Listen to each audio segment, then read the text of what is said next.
when we worship Allah through the Tawheed al-Asma wa Sifat, we do so insisting that we do not give human beings Allah's names and attributes. As we don't give Allah human attributes, or the attributes of His creation, we also should not give the creation the attributes of Allah.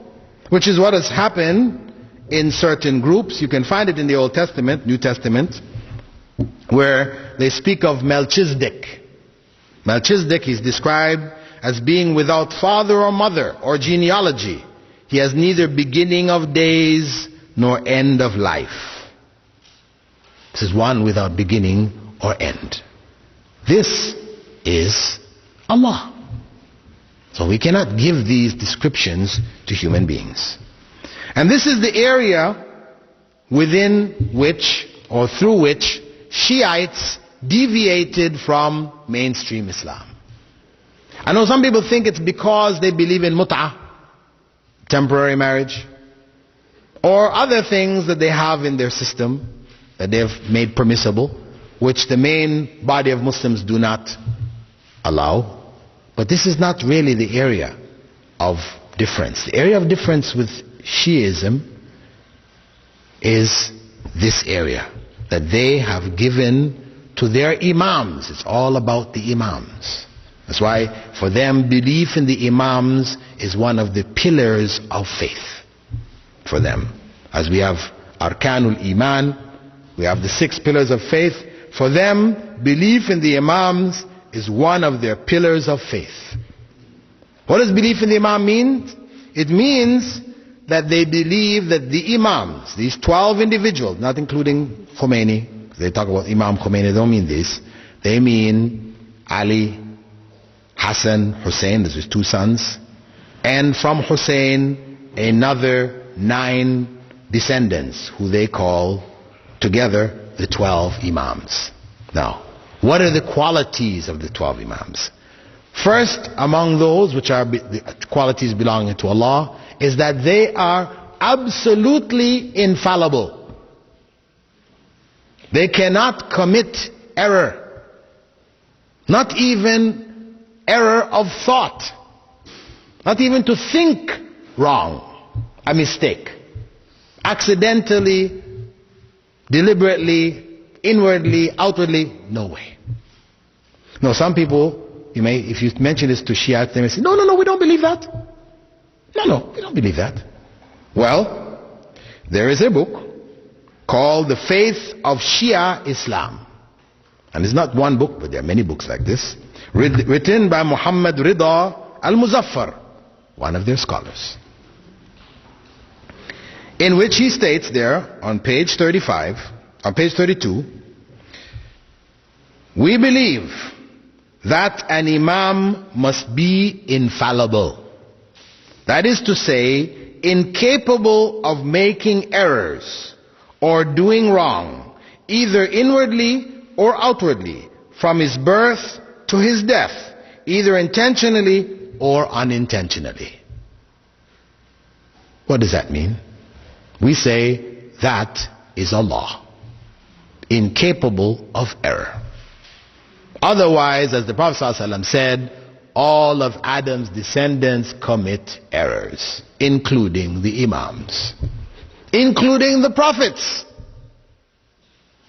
So, this is the beginning of their deviation.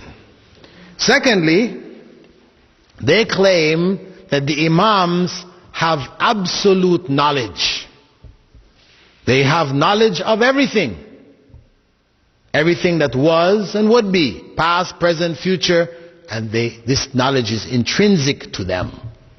We say that is Allah. Only Allah has knowledge of all things. And again, you will find Shiites will say, no, we don't believe this. But when we go to the faith of Shia Islam, as well as the book called Islam, put together in Tehran by a group of Muslim brothers, edited by Saeed Akhtar Rizvi, we find there Muzaffar saying in the same book, same pages, We maintain that the powers of the Imams to receive inspiration has reached the highest degree of excellence. And we say that it is a divinely given power. Well, however you say they got it, think about what it says. By this means, the Imam is able to understand information about anything, anywhere, and at any time. What does that mean? Knowledge about anything, anywhere, at any time. And of course, you will find in their main book of hadith, equivalent to our Bukhari, Al-Kafi, chapters which headed, the Imams know when they're going to die, where they're going to die, all this kind of information. The third major point is what they refer to as al-wilaya at-takwiniya or al-khilafa at-takwiniya. We call it the creational caliphate. What this refers to? What does this refer to? As Imam Khomeini said in his book called Al-Hukuma Al-Islamiyya on page 52, certainly the Imam has a dignified station, a lofty rank, a creational caliphate, and sovereignty and mastery over all atoms of creation. Sovereignty and mastery over all atoms of creation. This is the statement.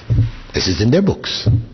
And this is it's not obscure books by obscure, because of course you can pick up, if you talk about mainstream Islam, you can find some obscure books with all kinds of nonsense in there, right? And they say, well, we don't really believe this. This is some obscure individual. We're talking about Imam Khomeini, the leader recognized by the main body of Shiites of the world, the Ithna Ashriyas of Iran and Iraq, as being their modern leader, source of knowledge, Ayatullah, right? So that's their belief, and this is where they have deviated.